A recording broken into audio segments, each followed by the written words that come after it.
Hello, my name is Aaron Elder. I go to North Carolina State University. I am currently taking Plant Pathology 315 with Dr. Shu online, and today I'll be talking with you about Dutch elm disease. So I will be going through how I made the model in front of you right now, some of the materials and processes I used to do that. I will also be going over the importance economically, ecologically, socially, culturally, and explain each structure in front of you of Dutch elm disease. First off, how did I make this model in front of you? Well, it started out with some clay, natural clay, and I molded it around a piece of tinfoil so as to have a sturdy body, and around that I used copper wire to make the legs of the beetle, and then on top of that I put the clay and modeled it using techniques I learned in ceramics and came up with the beetle model in front of you.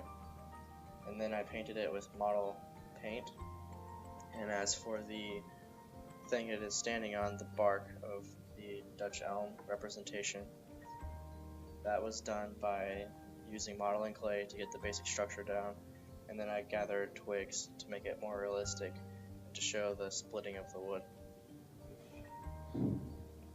So what is this disease? Well, Dutch elm disease is caused by sac fungi that affect the elm trees. It is primarily spread by the elm bark beetle. That's its main vector. So it was accidentally introduced into Europe and America. It originated in Asia. So the pathogen that causes this is a microfungi of the subspecies Ophiostoma nova ulmi is the most deadly one. So the beetle that I modeled in front of you is of the European bark beetle. And what the bark beetle does, it goes and it plants its larvae inside of the Dutch elm. Now, once the Dutch elm is infected, it reacts by plugging its own xylem tissue, basically its wood, with gum. Now, these plugs prevent the water and nutrients it needs to get to the rest of the plant.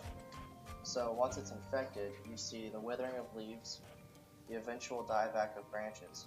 And once that happens, the roots can no longer receive the nutrients it needs from the sunlight up above, and they die due to lack of nutrients. And sometimes this process can happen in a year. Now, what impact did it have? Well, in 1910, it was first noticed in Europe. It wasn't that bad, and the disease died out in around 1940 by viruses. Now, in 1967, a very virulent strain was introduced to Europe. This reached Britain on the way of shipment of logs from the United States. This strain killed 25 million trees in the UK. France lost 90% of its elms, and it devastated most of Europe. Now populations of elms are only present in minor areas such as Amsterdam. As far as the US goes, it was reported in 1928. It arrived in what is believed to be a furniture shipment and started in New England. It spread, killing 75% of all the elms in the United States, 77 million elms to be exact. It then spread to Canada and killed 80% of their elms. So how can we prevent this disease? Well, at first, people were spraying insecticides to stop it, but then they realized it was killing many birds. Then fungicides were used, and they were discovered to be very dangerous in the 1960s. So, finally, one of the chemical solutions introduced was a thing called Arbotech that can save the tree if it's not introduced into the root system yet. One of the biological ways that we can save this tree is a biological vaccine that was produced in the 1980s. The way this works is induced resistance. So what happens now? Well, we've created 10 major resistant cultivars in the US and 2 in Europe. They're highly resistant to the disease, not immune, and they're slowly repopulating the forest that elms used to habitat. Elms are the components of many natural forests. They're part of the ecosystem, and birds love them, especially woodpeckers. Now these trees are mostly ornamental. They're very strong trees, very resistant to wind, and they're often planted in hedgerows, and they're beautiful in cities like New York. Now, historically, this wood has been used for furniture, for coffins, and it used to be in ship making as well. And it can be used for fossil fuels, because they're very fast-growing trees. They're looking into possibly making them into fuel for the future. So the impact this has had is pretty obvious that prices of elm furniture and woodworking has gone up. That's the economic impact.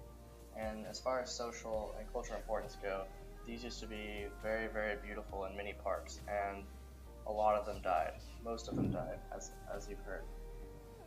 77 million trees just died in America over the course of 20 years, which has had a pretty big impact on the natural forests and environments that we like.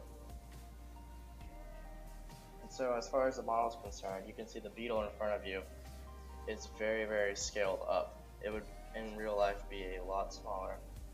And I wanted to use the sticks to show the cracking of the bark. The bark splits in an unusual pattern which caught my interest and is why I did this disease. And you can't see the pathogen represented here, but